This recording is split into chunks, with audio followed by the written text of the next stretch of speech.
Halo, assalamualaikum warahmatullahi wabarakatuh. Gimana kabar teman-teman semuanya? Semoga semua dalam keadaan sehat, amin. Oke, pada kesempatan hari ini kita akan membahas tentang mengenal potensi diri. Kalau di pertemuan kemarin kita membahas tesnya, hari ini kita akan membahas hasilnya. Kira-kira teman-teman termasuk ke dalam pribadi yang seperti apa? Dan nanti cocoknya berprofesi sebagai apa? Oke, langsung aja ya, untuk tujuan materi kali ini adalah agar teman-teman mengetahui kepribadian kalian seperti apa, dan yang kedua adalah agar teman-teman bisa tahu arah nanti profesinya cocoknya menjadi apa. Agar apa? Agar teman-teman tidak salah memilih profesi, tidak salah memilih jurusan saat kuliah, dan enjoy nanti saat bekerja di masa depan. Oke, langsung saja kita bahas materi di kesempatan hari ini. Silakan dibuka lagi jawaban minggu kemarin. Teman-teman itu jawabannya kemarin apa ya yang banyak? A, B, atau C? Atau mungkin D ya? Buka lagi jawabannya agar nanti teman-teman bisa langsung siap untuk menyimak yang A seperti apa, yang B seperti apa, C seperti apa, dan D seperti apa. Jika jawaban teman-teman paling banyak A nih, berarti teman-teman termasuk ke tipe influence. Kemudian kalau jawabannya yang terbanyak adalah B, maka termasuk dalam tipe dominan. Jika yang banyak adalah C, maka termasuk ke tipe compliance, dan jika jawabannya yang terbanyak adalah D, maka teman-teman termasuk ke dalam tipe steadiness atau submission ya. Kalau ada juga orang yang menyebutkan submission. Oke, yang pertama kita akan membahas tipe influence. Mereka dengan tipe influence biasanya memiliki ciri-ciri ciri-ciri menginspirasi, kemudian friendly orangnya, dan impresif. Kemampuan yang lebih menonjol dari tipe orang ini adalah mereka itu mampu secara verbal untuk mempengaruhi orang lain. Jadi untuk mempengaruhi orang-orang lain itu mereka sangat gampang. Jadi untuk tipe influence ini mereka cenderung untuk bersifat terbuka dan mudah didekati. Sehingga mereka cenderung untuk terlibat dengan orang lain gitu. Mereka juga menikmati kebersamaan dengan orang lain. Mereka sering menemukan cara untuk memasukkan interaksi dengan orang lain sebagai aktivitas dalam sehari-hari mereka. Jadi nggak suka menyendiri, sukanya kumpul-kumpul, sukanya sama teman-teman gitu. Orang dengan tipe influence ini biasanya berkembang dalam posisi untuk menunjang mereka mengeksplor ide-ide baru untuk menjadi kreatif dan seperti yang tadi dikatakan bahwa mereka tuh akan konsisten berhubungan atau menjalin hubungan dengan orang lain. Mereka juga memungkinkan untuk lebih menyukai pekerjaan yang lebih kolaboratif. Jadi melibatkan banyak orang untuk berkolaborasi. Itu pekerjaan yang cocok untuk dia. Jadi tidak bisa bekerja hanya mungkin sendirian, independen, itu akan sulit untuk orang-orang tipe influence ini.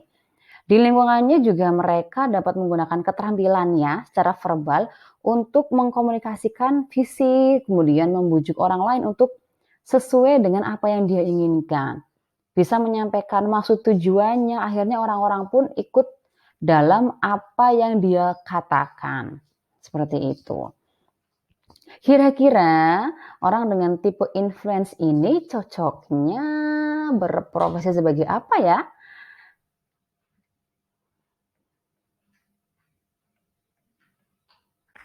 Nah, yang kedua, bagi kalian yang kemarin paling banyak jawabannya B, berarti kalian termasuk tipe dominan. Ciri-ciri dari orang bertipe dominan adalah yang pertama kompetitif orangnya.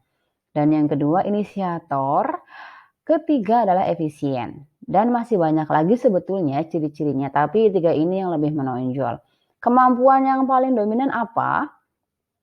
Mereka itu memiliki kemampuan dalam hal kepemimpinan yang cenderung disukai dan dianggap baik oleh bawahannya. Tipe kepribadian dominan ini cenderung individualistis sebetulnya. Orang dengan tipe kepribadian ini cenderung mandiri dalam melakukan aktivitas sehari-hari. Jadi tidak seperti yang influence melibatkan banyak orang. Orang dengan tipe dominan ini cenderung tertarik pada sebuah posisi otoritas. Ya, mereka itu dapat menjadi sebuah sumber motivasi yang sangat besar. Dan mereka juga menetapkan sebuah kecepatan yang agresif. Jadi orangnya gesit. Kemudian efektif tadi ya dalam penggunaan waktu, pekerjaan dan lain-lain. Dan agresif yang dimaksud adalah untuk mencapai hasil-hasil seefisien mungkin, tidak suka bertele-tele gitu orangnya. Umumnya orang dengan tipe kepribadian dominan ini cenderung memilih karir yang independen, tidak melibatkan banyak orang ya. Tidak jarang pula mereka itu memilih karir yang memungkinkannya untuk bekerja secara individu. Karena memang suka dengan cepat, kadang kan orang kalau bareng-bareng agak lambat ya, jadi mereka lebih suka dengan efisien, akhirnya lebih nyaman ketika bekerja secara individu. Salah satu karir yang direkomendasikan itu biasanya pekerjaan-pekerjaan yang tidak melibatkan banyak orang. Kira-kira pekerjaan apakah yang cocok untuk tipe dominan? Coba. Lanjut, tipe compliance. Bagi kalian yang kemarin paling banyak memilih C. Seperti apa tipenya? Yang pertama, patuh pada aturan. Yang kedua, teliti. Dan ketiga adalah konsisten. Dan masih banyak lagi, hanya 3 ini ya yang paling dominan biasanya. Kemampuannya apa nih yang paling menonjol? Mereka itu biasanya memiliki kemampuan dalam hal ketelitian dan analitis ya. Jadi teliti nih orangnya untuk tipe-tipe yang compliance ini. Orang dengan tipe kepribadian compliance itu cenderung objektif loh ya. Jadi kalau menilai orang tuh pasti objektif, tidak subjektif menurut dia itu. Kemudian kadang juga skeptis dan logis dalam perilakunya. Mereka itu biasanya sangat pragmatis dan sering memecahkan masalah dengan pendekatan analitis berdasarkan fakta. Jadi kalau ngomongin orang berdasarkan fakta ya, bukan gibah. Orang-orang tipe komplain itu nggak suka gibah ya. Mereka juga cenderung lebih pendiam dalam kelompok, jadi pendengar mungkin ya. Jadi tidak suka membumbui omongan-omongan orang. Dan mungkin membutuhkan waktu yang lama sebelum mereka membangun kepercayaan yang cukup untuk terbuka. Kalau dibilang mungkin cenderung ke introvert ya, karena tidak mudah bercerita dengan orang lain kecuali pada orang-orang yang paling dia percaya. Kemudian para pemilik tipe ini biasanya berkembang pesat dalam karir atau posisi di mana mereka itu dapat mengambil cukup waktu untuk melakukan pekerjaan secara akurat, presisi, dan kualitas setinggi mungkin. Jadi perfeksionis, pekerjaannya harus berakhir pada pekerjaan yang sempurna gitu.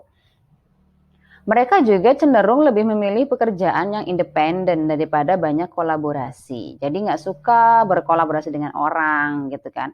Biasanya mereka juga lebih memilih untuk berada dalam lingkungan yang lebih terstruktur dan memiliki aturan yang tetap. Suka dengan aturan-aturan. Mereka menganggap bahwa dengan adanya aturan maka semuanya akan tersistem, akan menjadi sempurna lah, tidak acak-acakan mungkin ya. Jadi seperti itu. Kira-kira pekerjaan apakah yang cocok untuk tipe compliance? Oke, yang terakhir adalah steadiness. Tipe steadiness memiliki ciri-ciri sabar, kemudian empati, dan stabil. Itu yang menonjol ya. Kemampuannya apa? Mereka itu memiliki kemampuan endurance atau daya tahan yang baik dengan rutinitas tanpa tekanan. Jadi tidak pernah terlihat stres karena tekanan biasanya orang-orang dengan tipe steadiness ini. Orang yang bertipe steadiness cenderung menunjukkan ketelitian dengan mendengarkan secara sabar saat menanggapi kebutuhan dan permintaan orang. Jadi bisa dengan sabar mendengarkan, oh orang ini mintanya apa, keperluannya apa, permintaannya apa gitu. Dan mereka itu biasanya mempertimbangkan pikiran dan perasaan orang lain. Mereka juga kemungkinan besar dapat merespon dengan penuh empati dalam situasi yang sulit atau penuh tekanan. Jadi meskipun mereka dalam keadaan penuh dengan tekanan, kemudian situasi yang sulit, mereka tetap bisa merespon dengan penuh empati. Jadi tidak terlalu terpengaruh dengan keadaan pribadinya. Orang yang bertipe steadiness ini biasanya berkepribadian yang berkembang pesat di posisi untuk membantunya memenuhi kebutuhan orang lain. Bisa melayani orang lain dengan baik gitu. Mereka itu senang membangun kepercayaan jangka panjang dan memiliki banyak interaksi sehari-hari. Mereka juga mungkin bisa lebih efektif jika pekerjaan mereka itu dapat membuat rencana di masa depan dan mematuhinya hampir sepanjang waktu. Biasanya nih orang dengan tipe kepribadian ini memiliki profesi yang berhubungan dengan orang lain, yang berkaitan dengan hal-hal pelayanan kepada orang lain karena mereka memiliki kemampuan empati yang tinggi, sabar gitu ya. Kira-kira apa nih pekerjaan atau profesi yang cocok untuk tipe steadiness? Oke, silakan kalau ada yang tahu bisa ketik di kolom komentar ya. Nah, setelah mengetahui nih ciri-ciri kepribadian dari 4 tipe tadi, sudah tahu kan arahannya berarti kira-kira yang bertipe influence kerjanya apa nanti ya? Kemudian yang bertipe dominan juga nanti ambil profesi apa? Kemudian tipe compliance juga nanti akan bekerja sebagai apa? Dan juga yang steadiness juga kira-kira cocoknya kalian berprofesi sebagai apa? Nanti kita akan bahas di GC ya, di Google Classroom. Tapi bagi yang mungkin sudah tahu dan berpendapat, kira-kira dari 4 kepribadian ini cocoknya berprofesi sebagai apa?